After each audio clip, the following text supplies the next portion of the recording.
Hey, you know what would be pretty cool? Having a tiny helicopter on Mars that can buzz around and scan the environment from above. Taking pictures and looking for hidden extraterrestrial life on its own. At some point, somebody at NASA said something like this behind closed doors. Then they went and actually did it.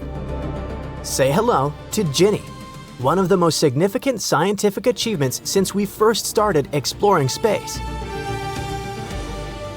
Back in 2020, NASA's Jet Propulsion Laboratory, or JPL, packed a tiny side project onto the Mars mission. It was called Ingenuity, a flying experiment meant to test if powered flight was even possible on another planet. Just proof of concept, a test demo. The real mission was to explore the surface of Mars with the rover called Perseverance. In 2021, this six-wheeled robotic scientist about the size of a small SUV landed on Mars in a place called Jezero Crater. Scientists believe there was once a lake here about 3.5 billion years ago. That's important because where there's ancient water, there might have been ancient extraterrestrial life. Perseverance is basically a science lab on wheels. It can study rocks, drill into the surface, and stash samples in little sealed tubes for later. These samples are part of a long-term plan. NASA and ESA plan to bring them back to Earth in 2033 for more study. This could finally answer, has life ever existed outside Earth? Maybe samples won't give the definitive answer, but it's our best shot. Suddenly 2033 seems very far away. The rover has other instruments and testing tools that could greatly benefit future exploration of Mars. But the hero of this story is Ginny. They got the idea for this little chopper from drones here on Earth and thought it could fly around and scout for Perseverance. However, actually making it work on Mars sounds almost impossible. The first problem was the atmosphere. Mars has approximately only 1% of Earth's air pressure, which means there's barely anything to push against. On Earth, chopper blades bite into thick air to generate lift. Since there's basically no air on Mars, it's sort of like trying to swim in fog instead of water. Then there's gravity. Sure, it's only about 38% of Earth's, which helps a bit, but not nearly enough to offset the lack of air.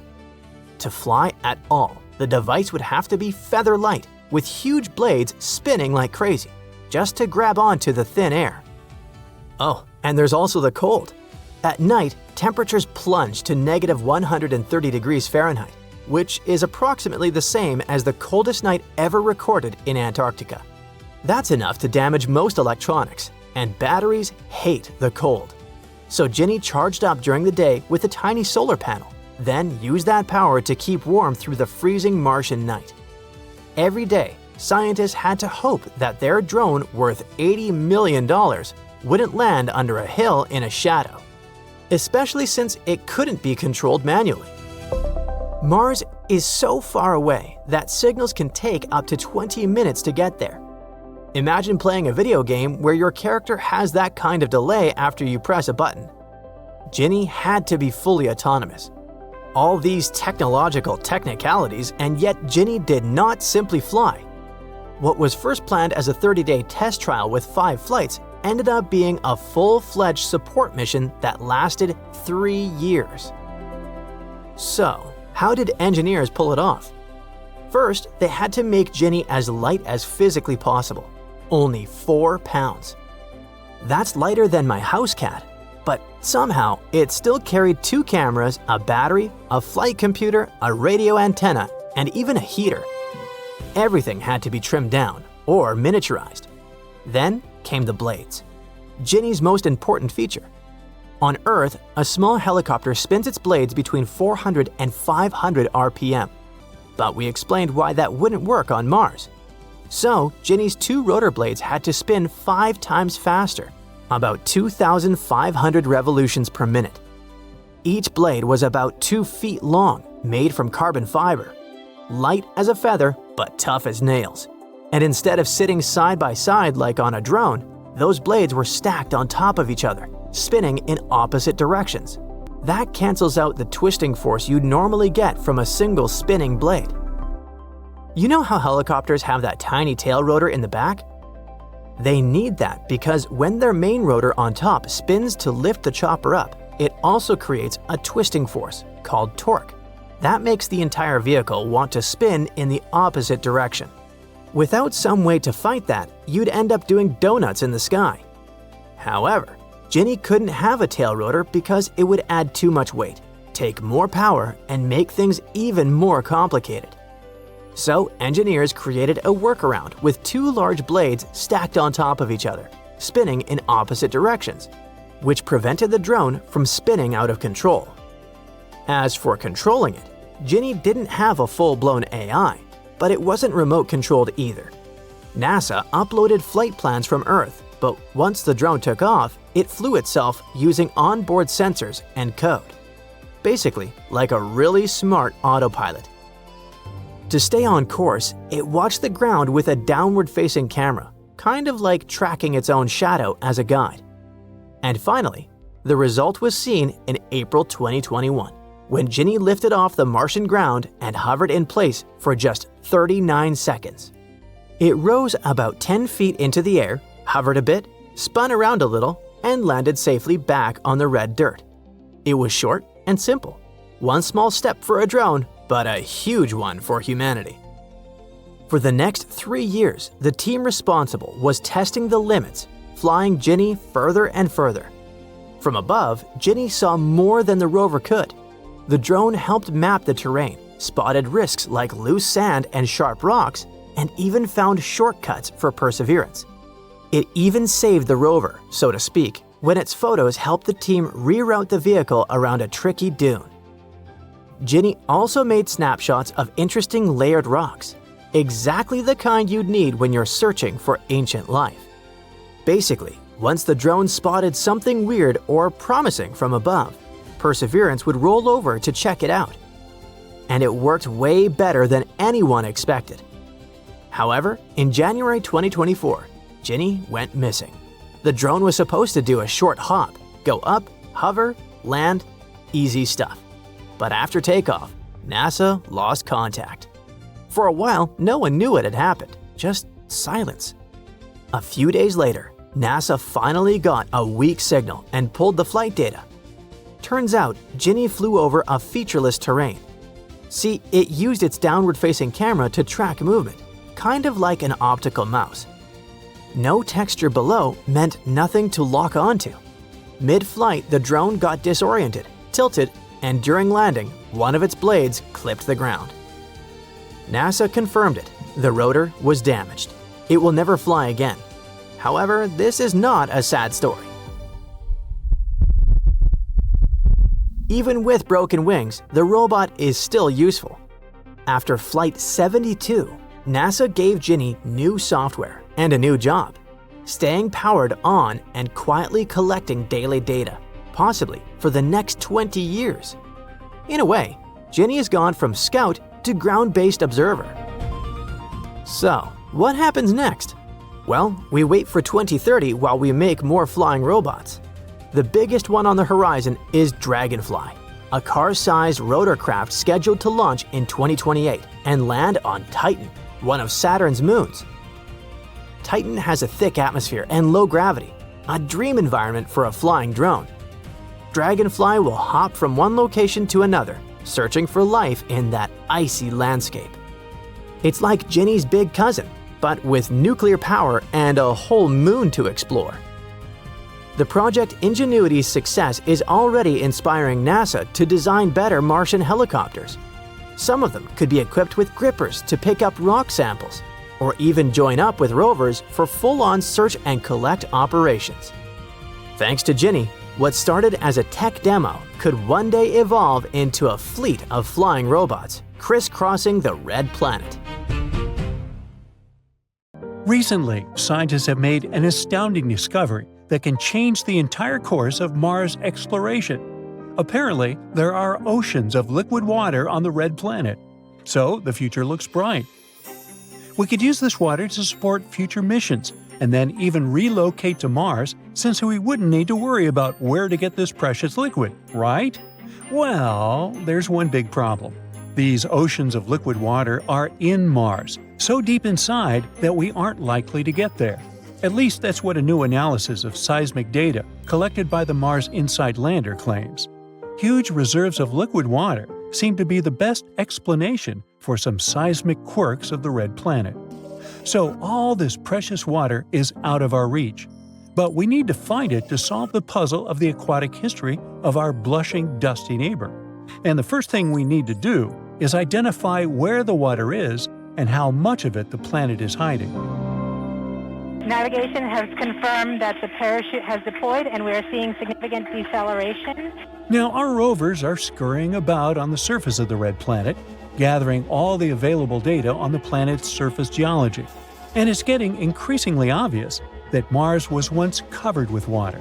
Many factors, from Martian terrains to ancient dry lake beds and deltas, suggest that there was a time when the planet was quite soppy.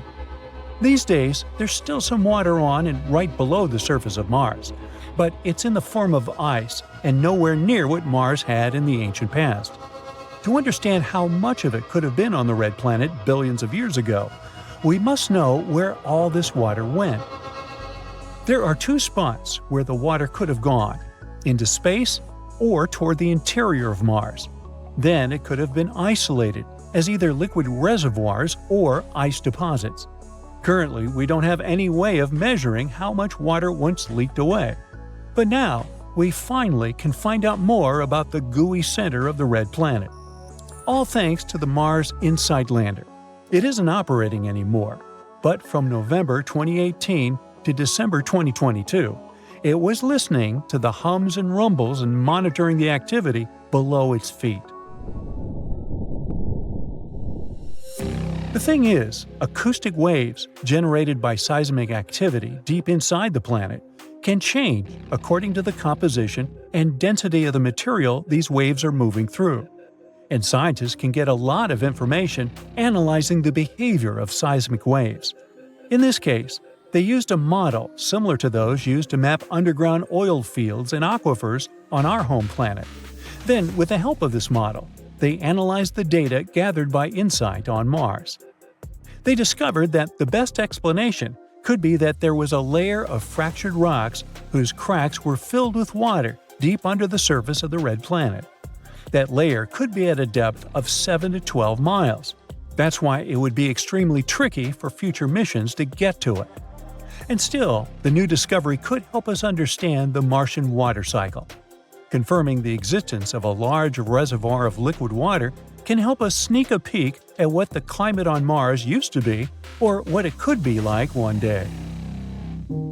And if once Mars had a lot of water, it could have been habitable in the ancient past and might become habitable in the future. Water is crucial for life as we know it, so underground water reservoirs on the red planet could already be habitable. Maybe, while we're talking, tiny microorganisms or even some tentacled creatures are living their lives in the comfort of their underground home. On Earth, super deep mines do host life, and the bottom of the ocean, with its immense unbelievable pressures, isn't lifeless either. So far, we haven't found any evidence of life on Mars, but for now, it sounds like this place has the potential to sustain life. InSight data has shown that there isn't likely to be a lot of water ice in the upper crust of the planet, at least in the region around the lander. But if it turns out that there is a water-rich layer deep below the surface and stretching around the entire globe of the planet, then there would be enough water to fill ancient ocean beds and even more. Now, Mars isn't the only place outside Earth where there is water or where we might one day find water. Take the good old Moon, for example. On Earth's natural satellite, water can be found all over the surface, but it's not the water you might be imagining. On the Moon, water remains mostly as ice, and it's distributed unevenly. For example, the poles of the Moon are the regions that never receive sunlight. This is the reason they're extremely cold, and it's no wonder there's a lot of ice there. The ice in these areas is often mixed with the lunar soil and hiding deep below the surface. Then there's Enceladus, the sixth largest moon of Saturn. In reality, it's not that large, just 314 miles across. In other words, this moon is small enough to fit inside Arizona. Ooh, we should try that. Well, interestingly, when the Cassini space probe first arrived at Saturn, researchers were expecting Enceladus to be a frozen ball of ice. But what they saw was plumes of icy particles and water vapor erupting from geysers on the moon's surface. It was clear that there was a massive ocean between the moon's rocky core and its icy shell. Then there's Jupiter's moon Europa. Scientists think that this world is one of the most promising places in the solar system when it comes to searching for new life forms. That's because Europa has a huge saltwater ocean as deep as 40 to 100 miles. And even though it's under a layer of ice that is likely to be 10 to 20 miles thick, it's still potentially habitable. Astronomers believe that plumes of water might erupt from cracks in the ice shell and release the contents of the moon's ocean into space. The temperature, pressure, and chemistry are very different on Europa, and astronomers aren't sure yet how the ice behaves there. That's the main reason they haven't figured out yet how deep or large the water reservoirs on Europa are and how long they need to refreeze. But out of all the places where we could find water in the universe, the most bizarre is probably open space. In 2011, 2 teams of astronomers discovered a cloud of water floating freely among stars. It was the largest and farthest reservoir of water ever detected. So this massive cloud of water vapor surrounds a black hole. But not just any black hole. This one's a quasar, located 12 billion light-years from Earth. The conditions around this quasar must be really special to create such an enormous amount of water. This cloud contains 140 trillion times the volume of all the water on Earth. That's enough to give every person on the planet a whole planet's worth of water 20,000 times over. Sounds wild, doesn't it? But there's something even cooler. Astronomers think this water cloud formed just 1.6 billion years after the universe began. This discovery is yet another sign that water has been around all over the universe, even in its early days. But here's the kicker. Until they found this, scientists had never detected water vapor so far back in time. Sure, there's water in our Milky Way galaxy, but most of it's frozen solid in ice. This discovery really pushes the boundaries of what we know about water in the universe. There's a huge hole on Mars, more than 300 feet wide, and it seems that NASA agrees that it could be an opening into an underground world. Could a mysterious space civilization be hiding in there? Well, experts from NASA think that the hole might lead to a lower layer under the surface of the red planet. You can think of it like a trap door that opens into a basement. Scientists care a lot about holes like this because they might connect to big underground caves. These caves would be hidden from the surface and could be safer places for life to exist. You see, Mars' surface is a rough place. It's freezing cold, extremely dry, and constantly hit by radiation. Meanwhile, underground spaces are different. They're like natural shelters, protecting anything inside. That's what makes them some of the best places to look for signs of life on Mars. Interestingly, NASA is usually very careful when talking about life on other planets. Until now, most researchers have been focusing on tiny life forms like microbes, which might be hiding in frozen oceans on nearby planets and moons. But now, scientists really think this hole could lead to huge underground caves. If that's true, besides looking for signs of life, this spot could become a target for future astronauts, since the caves could turn into great shelters and even a Martian base. The photo with the hole isn't new. It was taken in 2017 by the Mars Reconnaissance Orbiter. In the image, we can see many holes scattered across the ground. The area basically looks like Swiss cheese. Most of the holes have dark, dusty ground under a thin layer of light-colored frozen carbon dioxide, aka dry ice. But one hole stands out from the rest. It's perfectly round, sits in the upper part of the image, and is about 328 feet wide. That's a massive opening. The hole also has a perfectly round crater around it. It's like something punched through the surface and left a ring behind. Scientists think it may have been caused by a meteor impact. Scientists believe Mars was much more like Earth billions of years ago. with better conditions for life. But today, the best chance of finding signs of life is underground. Mars no longer has a strong magnetic field or a thick atmosphere, so its surface is constantly blasted by harmful radiation from space. Underground caves or lava tubes act like natural bunkers, shielding anything inside from that radiation. This makes them the most promising places to search for life. Because of that protection, astronauts might one day find signs of past life there, or even fossils. To hunt for these hidden spaces, NASA brought in experts on underground structures and seismic activity from the U.S. Geological Survey.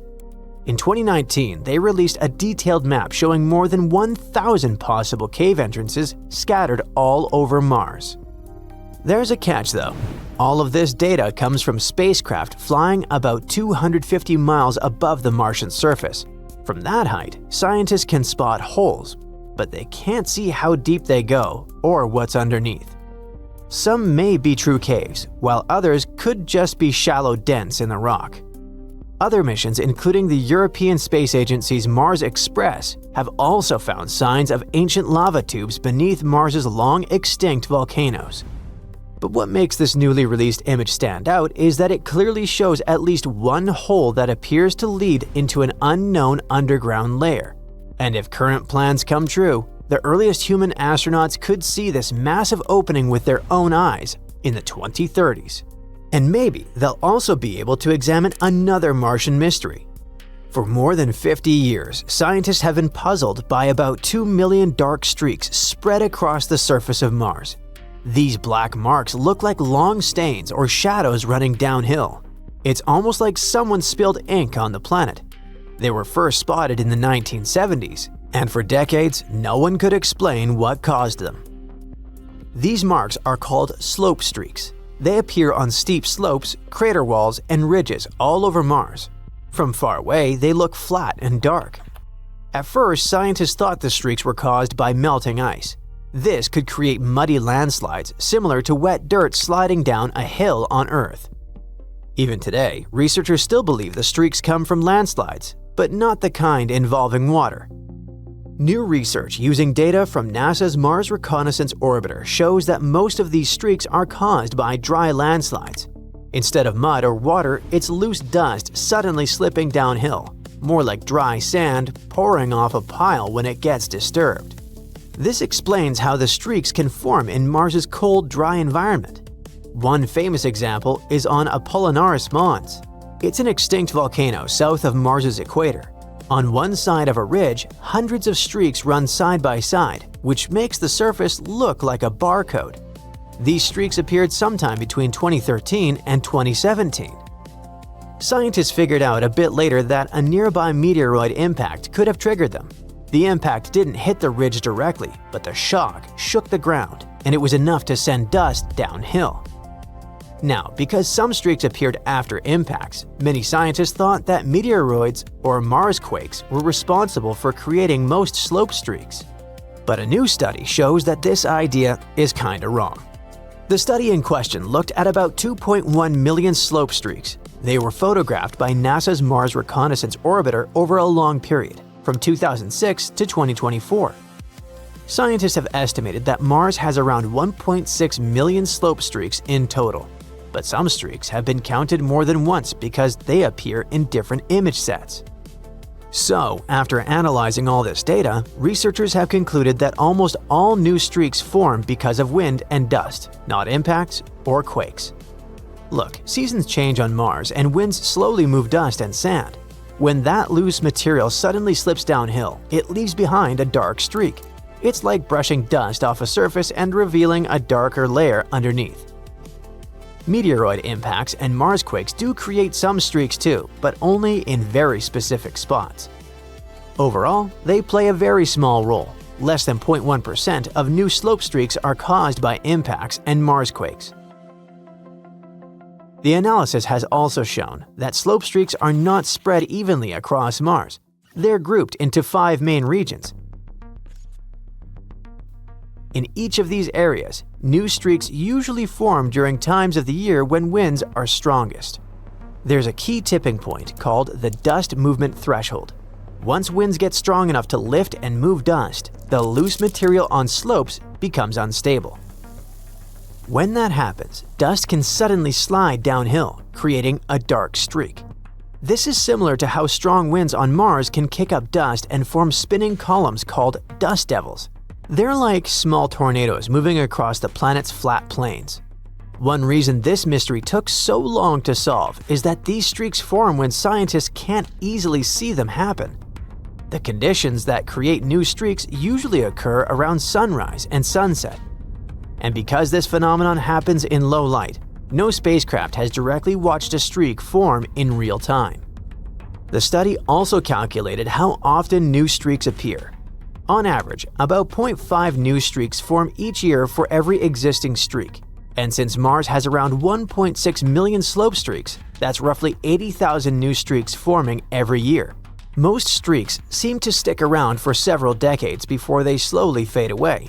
However, scientists don't yet have enough long-term data to be completely sure.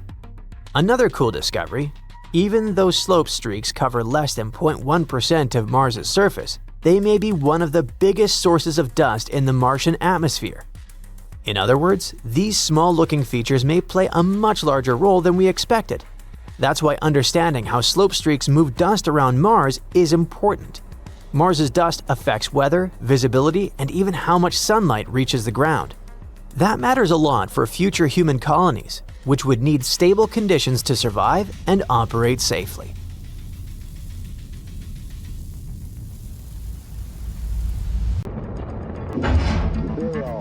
And we have liftoff. This is Mars Global Surveyor as America begins its journey back to the Red Planet. There's a weird structure on Mars, a square, a near-perfect square standing alone in the endless red desert. And it looks too perfect, too precise to be anything but artificial. Nature's chaotic, and it rarely makes things look so deliberate. So the internet took one look at it and lost its mind, as the internet tends to do. The image spread like a virus on social media, igniting every conspiracy theory you can think of. Some were convinced it was proof that intelligent life had once tread upon the Martian sands. Well, let's dive in and sort it out. The image is real, and it's really old. The thing, not the picture. NASA's Mars Orbiter camera snapped it in 2001, capturing a tiny slice of Martian terrain, and there sat the square. Now, is that evidence for intelligent life? Well, Mars is an empty world now, a rust-colored desert. But once, long ago, it may have been something else entirely. A planet filled with roaring rivers, vast oceans, and thick clouds rolling across the sky. Now, in a world like that, life, if it ever had a chance, could have taken root. And there's a possibility it did. Scientists think that life could have existed on Mars in a short period from around 4.1 to 3 billion years ago. It could have started during the early era of Martian history, called the Noachian period, and lasted all the way to the late Hesperian period. Meanwhile, here on Earth, the first oceans were just forming. Life on our planet was just beginning, in the form of tiny bacteria in deep-sea hydrothermal vents. While Mars was already fully wet, on Earth, there were no plants or animals, just microscopic life trying to survive. So, Mars took the lead in the life game. It had a much thicker atmosphere, which could have trapped enough heat to keep water liquid. Valley networks, huge traces across the red landscape, show us the incredible story of rainfall, rivers, and lakes. Huge asteroids were still hitting Mars at the time, and they could have brought organic molecules with them. But if that's true, what happened, and where did life go? A recent NASA study suggests that the answer is more complicated than we thought. Astronomers believe that something drastic happened to Mars, like boom, and its cozy climate was gone, its atmosphere thinned. Without a strong magnetic field like Earth's to protect it, solar radiation stripped away the air, leaving Mars cold and dry. The ocean simply evaporated. Some of the water escaped into space, while the rest froze underground or became locked in polar ice caps. Today, all that remains is a ghostly memory, dry channels and salty mineral deposits.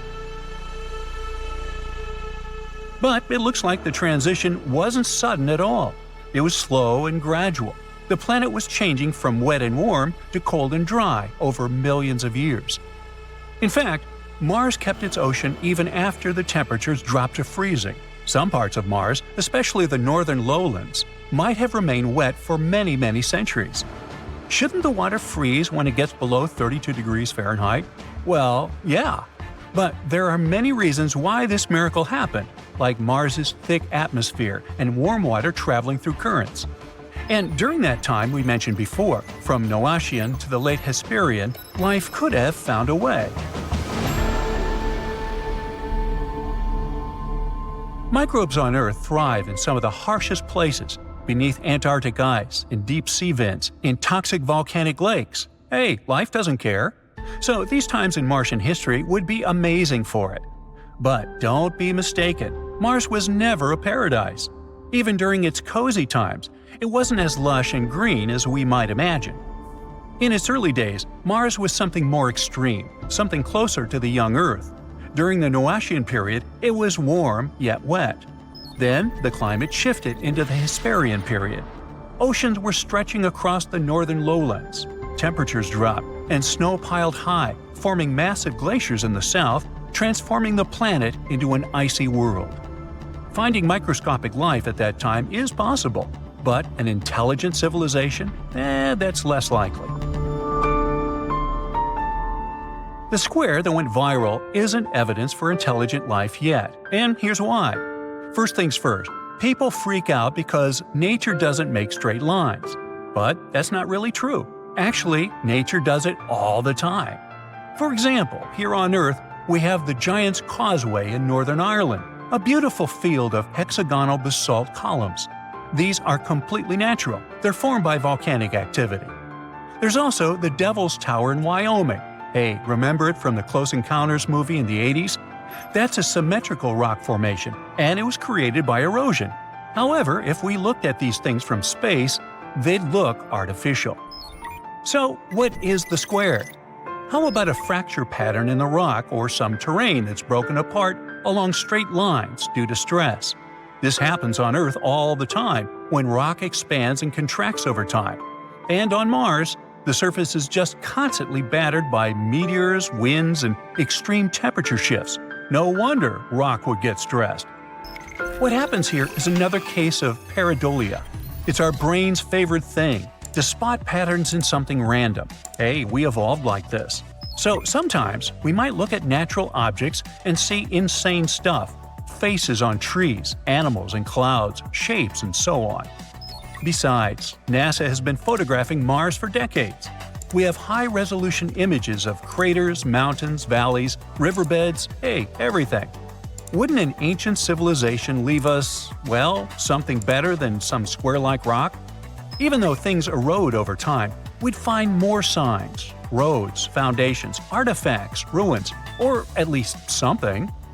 Though, to be fair, we do see something. The square wouldn't be the first time Mars has played tricks on us. Over the years, we've spotted everything, from tunnels to carved faces, even Bigfoot. Or this doorway, for example, a perfectly cut rectangular opening. That's what people saw when NASA's Curiosity rover sent back an image of the East Cliffs on Mount Sharp. It's almost like an ancient passage leading deep into the surface. You just need to go in and find some fantastic underground base. Well, NASA decided to take a closer look at it. It turns out it's just 12 inches tall and 16 inches wide, the size of a dog door. That's because what we're looking at isn't a doorway, but an open fracture, a break in the rock that happens naturally over time. These kinds of cracks are extremely common, both on Earth and on Mars. They form when bedrock is stressed, expands, contracts, or gets eroded by wind and time. If you walk through a desert here on Earth, you'd see plenty of similar shapes. Canyons, cliffs, and even boulders have fractures that, from the right angle, might look like doorways. They're just not getting photographed by NASA. Also, the straightness of lines turns out to be just a trick of perspective. If you zoom out, you'll see that it's just one small break in a much bigger rock formation. Or the infamous Cydonia face. The photo was taken back in 1976 by NASA's Viking 1 orbiter when it was scanning Mars. In the region known as Cydonia, it captured what looked like a massive humanoid face, a rocky formation about 1.2 miles long. And this one face inspired books, documentaries, movies, and podcasts. But when NASA's Viking orbiters first took pictures of Cydonia, the cameras weren't super advanced. The image of the face had a low resolution and made the details fuzzy. NASA's later missions had far better cameras, and when Mars Global Surveyor revisited Cydonia in 2001, the truth was undeniable. The face was just a hill, a lumpy rock formation with ridges and depressions carved by wind and erosion. And in 2006, during another mission, a colored image with insanely high detail was made. No traces of face left there whatsoever. That's another pareidolia trick for you. Now, Mars has plenty of secrets left to uncover, but they will be related to its fascinating history, not some secret ancient civilization. The conclusion is, don't trust everything you see online. Sometimes a mysterious rock is just a rock. Now it seems there's new solid evidence that Mars once had rainforests, real rainfall, and long-lasting rivers. NASA's Perseverance rover found a mineral called kaolinite on the floor of Jezero crater. Down on Earth, this stuff only forms in warm, wet places with heavy rain that lasts for millions of years. And this kind of rain feeds jungles, not deserts. That means Mars had showers for a long time. And that changes everything we thought we knew about the planet. So that mysterious kaolinite doesn't form from a quick flood or a melting glacier. It forms when liquid water keeps soaking into rock over insanely long periods, breaking it down grain by grain. When Perseverance spotted kaolinite pebbles and boulders scattered across Mars, scientists realized Mars once behaved less like Antarctica and more like the Amazon. That tells us that ancient Mars had a stable climate, thick enough for atmosphere, and a functioning water cycle with clouds, rain, and runoff. The place where the kaolinite showed up, Jezero crater, is pretty cool itself. It used to be a massive lake, fed by rivers that carved channels you can still see today from orbit. Scientists think those rivers could have washed the kaolinite into the crater like a conveyor belt of rainforest soil. Another theory is that a meteor impact blasted the material out of nearby terrain and dropped it there like cosmic shrapnel. Either way, water clearly moved these rocks around, and moving water is a huge deal because stagnant water doesn't shape landscapes like that. Every form of life we know depends on liquid water. Not ice, not vapor, liquid water that sticks around. A warm, wet Mars with rainfall would have had streams, wetlands, and chemical reactions happening non-stop, which are the same ingredients Earth used to kickstart life. Now, this doesn't mean Mars definitely had some creatures waving at the sky, but the planet checked way more boxes for habitability than we ever expected it to. For decades, Mars looked like a planet that maybe thawed for 5 minutes and then froze forever. Now it looks more like a world that stayed comfortable for hundreds of millions of years before everything went wrong. Scientists think Mars lost its atmosphere because it lacked a strong magnetic field, which is like a shield that protects planets from the solar wind, a constant blast of charged particles from the sun that can strip a planet bare over time. While all that rainforest talk grabs headlines, Mars keeps stacking surprises. In 2025, scientists spotted skylights on Mars. Those are giant holes in the surface of the red planet that drop straight down into underground cave systems, which formed long ago. On Earth, caves like this protect life from radiation, temperature swings, and surface chaos, which makes them perfect hiding spots if ancient Martian life ever existed. Some of these caves might be karstic, which means slightly acidic water slowly dissolved the rock, carving out underground chambers over time. That process needs liquid water and patience, which Mars apparently had plenty of back in the day. Scientists suspect these caves could trap ice, preserve chemical fingerprints of life, or even lock away organic material untouched for billions of years, like a time capsule no one has opened yet. The caves sit in a region called Hebra's Vallis, tucked between an old volcano and a massive plain in Mars's northern half. This area doesn't show signs of lava tubes, which scientists already know exist on Mars. Instead, it shows ancient river channels, hydrated minerals, and sediments that only form when water sticks around. Scientists spotted 8 skylights and knew they weren't impact craters because nothing splashed outward when they formed. The surface simply collapsed into empty space below. Researchers pulled this story together using old Mars mission data, including mineral maps, hydrogen readings that hinted at buried water, and ultra-sharp images from orbit. The big deal is this: caves protect things.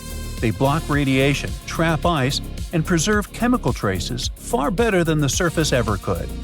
If Mars ever hosted life, even tiny microbes, those caves rank among the best places to find what's left. Now, a year earlier, in July 2024, the Perseverance rover drove along what used to be a river billions of years old. After the river dried up, part of a rock face broke loose and fell into the channel. Perseverance found it sitting there, untouched for ages. Scientists named it Sheyava Falls.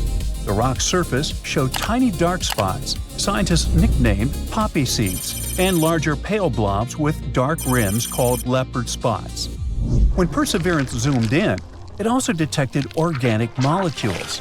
These are carbon-based compounds, the same basic ingredient every living thing on Earth uses. Scientists predicted years ago that if Mars ever hosted microbes, rocks like this one would exist. These spots matter because life needs energy. Some organisms use sunlight, others eat chemistry. Microbes can survive by moving electrons between chemicals, kind of like stealing spare batteries to power themselves. At Sheyava Falls, scientists think microbes could have taken electrons from organic compounds and handed them to iron in the rock. That reaction releases energy that microbes can use to survive. So, Sherlock, the evidence lines up. The dark dots and rims contain a mineral called vivinite, which only forms when iron gains electrons. When iron changes this way, it loses its rusty red color and turns pale. That explains why the centers of the leopard spots look lighter.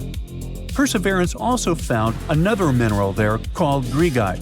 Greigite needs sulfide to form, and microbes can create sulfide by feeding electrons to sulfate, another chemical found in the rock.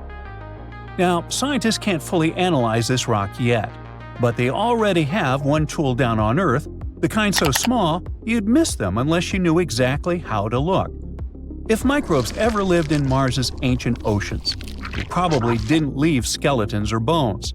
They left chemical fingerprints locked inside minerals. On Earth, microbes showed up in oceans about 3.7 billion years ago, give or take. Mars had water around the same time. When water evaporates, it leaves minerals behind, and some of those minerals can trap microorganisms like bugs and amber. On Mars, scientists expect sulfate minerals to play that role. On Earth, gypsum does the same thing. To test this idea, researchers went to a gypsum quarry in Algeria. Millions of years ago, the Mediterranean Sea almost dried up and left thick gypsum layers behind. Those layers preserved ancient bacteria inside them. All this makes the site a perfect Mars stand-in. The team tested a compact device called LIMS, which is an easier way of saying laser ablation ionization mass spectrometer, which I'm only going to say once. A laser zaps a tiny spot on a rock, vaporizes it, and then reads the chemical elements released. Each element leaves a unique signal, like a barcode.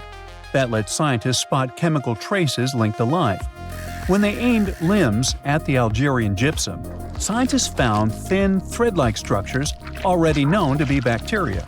They also spotted minerals that microbes help create, like dolomite and certain clays. That matters because microbes don't just leave fossils, they change rocks while they live. Mars makes this harder, though. Its environment differs from Earth's, and any fossils there would be billions of years old, not millions. Scientists also need to rule out non-living processes that could copy these signals. Now, lots of people think that to find all the answers, humans must go to Mars. And the number one goal for the first human mission to Mars is finding life, not digging up resources or setting flags. Scientists want to know if Mars ever hosted living organisms, if it still does today, or if the planet once ran the chemical experiments that led to life. After that, researchers want to understand where Mars keeps its water and carbon dioxide, how those cycles work, and how they changed over time. Geology comes next because rocks keep the planet's memory. Every layer tells part of Mars' story. Scientists need to understand how Mars affects the human body, the brain, and even group dynamics when people live together in isolation. Long-term plans go even farther. Scientists want to learn how plants, microbes, and animals survive on Mars, how radiation alters DNA, and whether reproduction works across generations. They also want to know if Martian microbes could harm astronauts or equipment.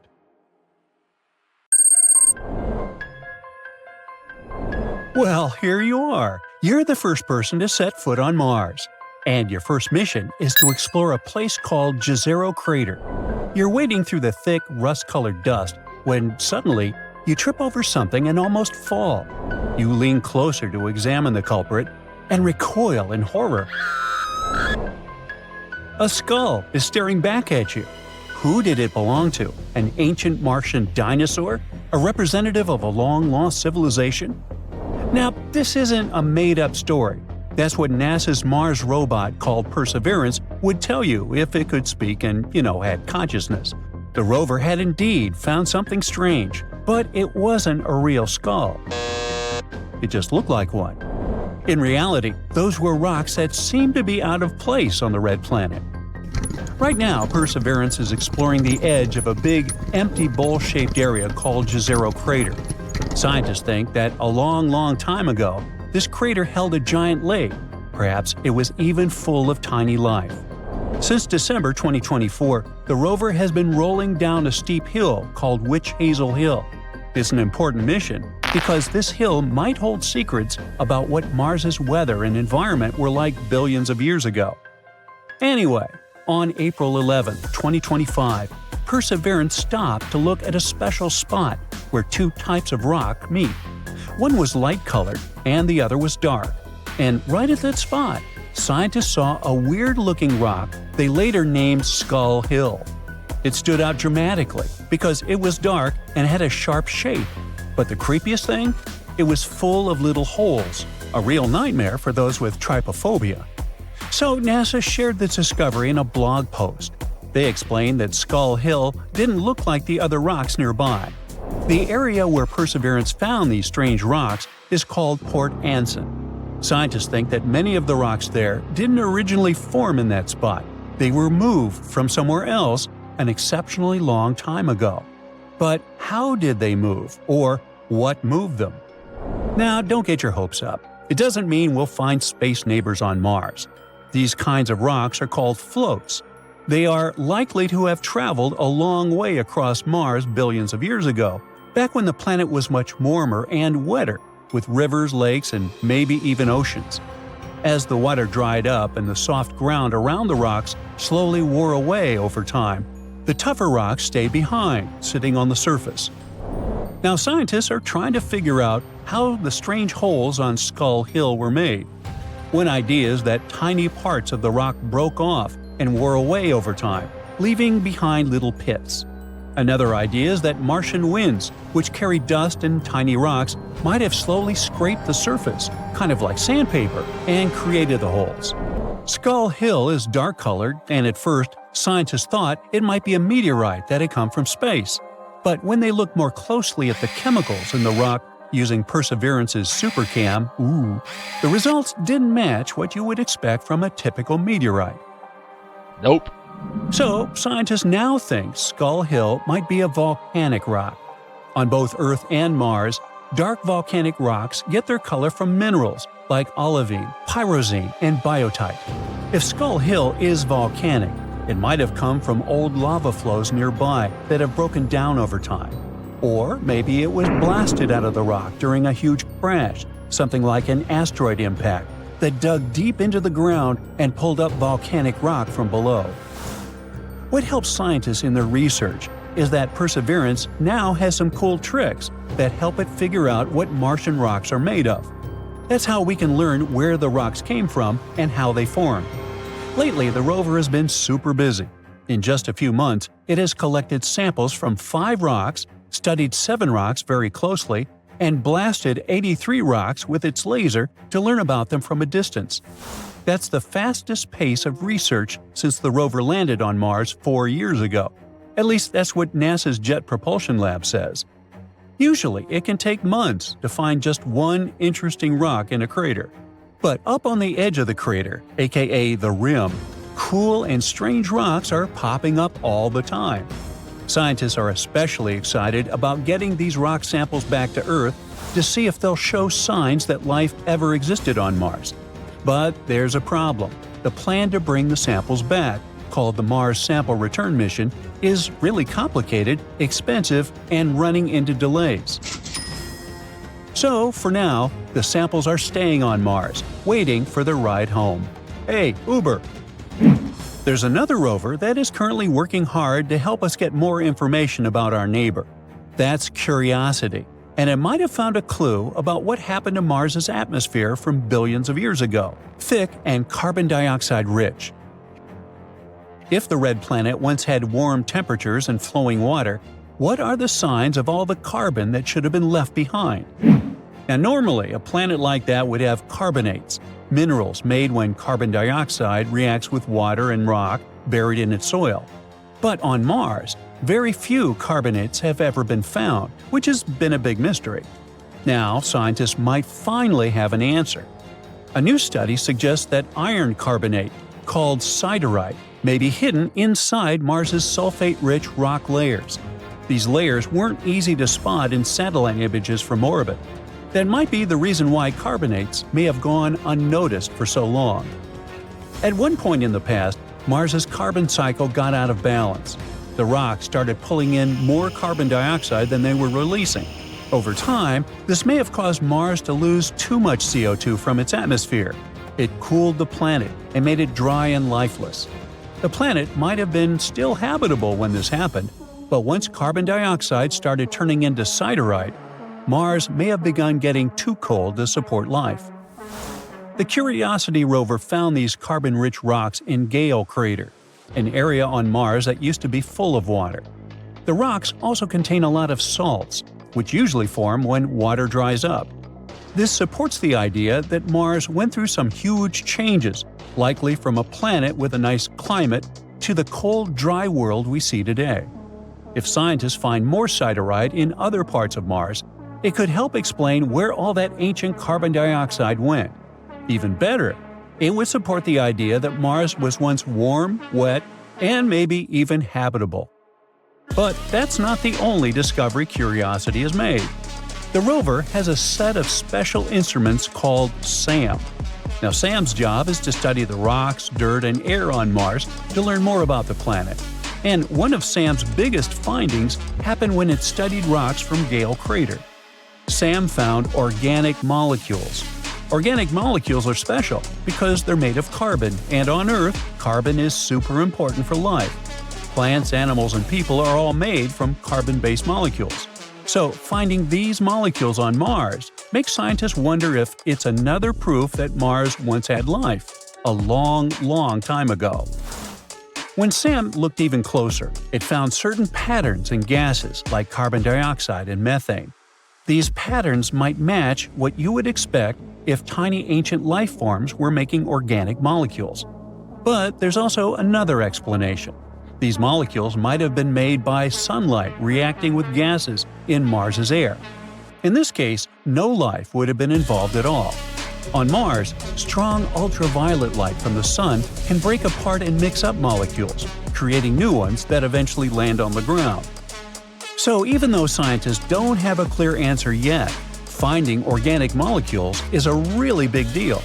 At the very least, it tells us that Mars had the right ingredients for life, even if we don't know yet if life actually existed there.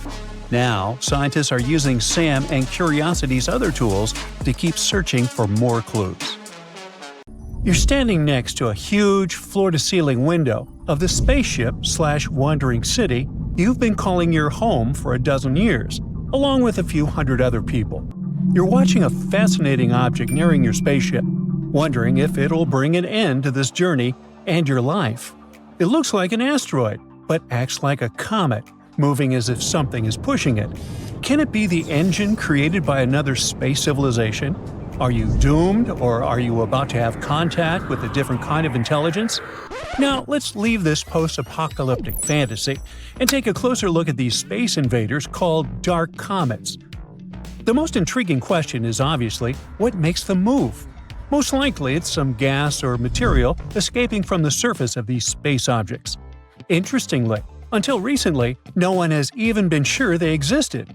The first dark comet was discovered just a few years ago, and since then, researchers have identified 14 of them, including 7 new ones found just recently. The story of dark comets began in 2016, when scientists noticed something strange about an asteroid called 2003 RM. Its orbit wasn't quite what they expected. It had shifted slightly, and no one could explain that shift by typical asteroid behavior, when they received tiny pushes caused by sunlight heating an asteroid unevenly. Instead, the movement suggested that 2003 RM might have been releasing material, something comets often do. But there was a catch. The thing didn't look like a comet. There was no tail, no visible gas cloud. It was just a tiny dot of light, like a regular asteroid. At first, scientists thought 2003 RM was just a one-off mystery. But in 2017, a telescope spotted another strange object, this one from outside our solar system. It was Oumuamua. It too looked like an asteroid, but had a path that changed as if gas were escaping from it. The similarities between Oumuamua and 2003 RM made researchers think there might be more of such odd objects out there. By 2023, 7 more had been discovered in our solar system. These discoveries were enough to give this new type of object the name of dark comets. Now, scientists have enough data to start noticing patterns and learning more about their characteristics. And so, they have identified 2 main groups of dark comets. The first group, called outer dark comets, is larger, with sizes ranging from hundreds of feet to even more. They follow long elliptical orbits, similar to traditional comets that come from regions near Jupiter. The second group, inner dark comets, is smaller, usually tens of feet across. These comets move in almost circular orbits and stay closer to the Sun, near planets like Earth, Venus, and Mars. The main question these days is, where do dark comets come from? Can they be the remnants of larger bodies that broke apart? These space bodies could help us understand the history of the solar system. What if they had delivered the ingredients for life to early Earth? Once we study dark comets better, we might figure out if they contain materials like ice or organic compounds. And indeed, some researchers are sure that dark comets may contain or once have contained ice and played a big role in bringing water to Earth. According to a couple of studies, some asteroids in the asteroid belt, a region between Mars and Jupiter filled with rocky debris, might have ice beneath their surfaces, and this ice from the asteroid belt could have traveled into near-Earth space. In other words, it could be a pathway for water to reach our planet. So far, no one is saying that dark comets definitely brought water to Earth, but they might be another mechanism for moving ice from one part of the solar system to another. The study also hints at a connection between dark comets and a group known as Jupiter family comets. These are comets whose orbits are strongly influenced by the gravity of Jupiter, often pulling them inward toward the Sun. This connection makes it even more difficult to understand where dark comets come from and how they behave. Now, let's take a closer look at the differences between asteroids and comets. Traditional asteroids are rocky bodies that orbit relatively close to the Sun, typically within the ice line. This region is so close to the Sun that any ice on an asteroid's surface would turn directly from a solid into a gas, leaving behind only rock. Comets, in turn, are icy bodies that form farther from the Sun. When they approach the inner solar system, their ice starts turning from a solid to a gas tube, creating a visible cloud called a coma or a tail while releasing dust and gas. Dark comets blur these definitions. They appear as rocky asteroid objects without a coma or tail, but they have behavior typical of comets, and that's small non-gravitational accelerations. These accelerations occur when ice turns into gas, giving the object a slight push. After analyzing 7 known dark comets, astronomers estimated that between 0.5% and 60% of all near-Earth objects might belong to this mysterious category. And since dark comets likely come from the asteroid belt, ice is likely to exist even in the regions of the belt previously thought to be too warm. Now, near-Earth objects like dark comets don't stay in the same orbit forever. The near-Earth environment is unstable, and objects typically remain there for about 10 million years. Since the solar system is over 4.5 billion years old, this means that new near-Earth objects must constantly replace those that are lost. Now, astronomers have used computer models to simulate the movement of objects under the influence of non-gravitational accelerations. They've traced the paths of these objects over a span of 100,000 years and discovered that many ended up in the same regions where we find dark comets today. Now, do you remember that space rock 2003 RM, which was the first to be called a dark comet? Well, it provided a particularly interesting clue. Its elliptical orbit brings it close to Earth, then out near Jupiter, before returning to Earth again. This trajectory matches what scientists would expect from a Jupiter family comet, an object that was likely knocked inward from its original orbit. Most of the other dark comets studied, however, seem to have come from the inner regions of the asteroid belt, closer to Mars. Dark comets are often small and spin rapidly. Astronomers often describe them as dirty ice cubes, all because these objects are a mix of rock and ice, and when they cross the ice line, their ice begins to turn into gas. This process not only causes those small non-gravitational accelerations, but also increases their spin rate. And the faster these objects spin, the easier they can break apart into smaller fragments.